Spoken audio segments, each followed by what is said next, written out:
Perhaps one of the biggest lies that were told to Victorians yesterday was the promise that regional Victoria would be able to step out of the virus restrictions faster than what is happening right now in Melbourne.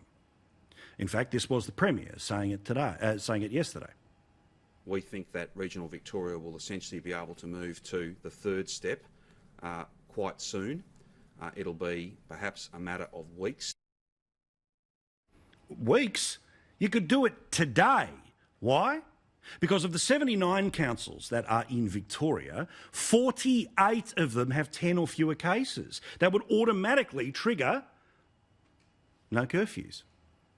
29 councils have 0 cases, many of which have had 0 cases for 14 days, some even 0 cases for 28 days. And under your plan, Premier, that you said would be applied in regional Victoria, if it hit the marks, is that they would have the restrictions come off. But guess what happened today when we sent a very specific question to the Premier's office today?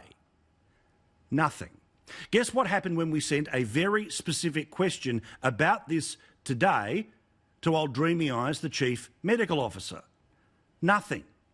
The only people who wrote back to us was the Department of Health and Human Services, and what they wrote back was gibberish. Was that we have to wait and see how these things will be applied. Bullshit. You put the plan out. You told us how many cases, how many days, what comes off. 48 councils right now in Victoria have 10 or fewer cases. Single digits, and they have for weeks.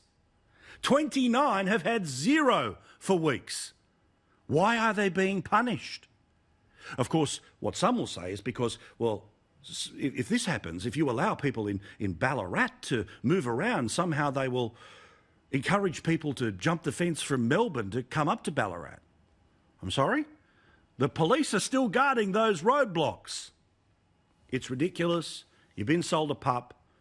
But of course, most of the media, not all, will count Luke Darcy as one of ours now. They are starting to call this out. We'll see, and we'll get a question asked directly of the Premier tomorrow and see what happens. Of course, he will deflect, not answer, and then somehow turn it into a Sky News primetime conspiracy theory that the very councils, the very regional areas he said should be let off the hook, somehow shouldn't now be let off the hook.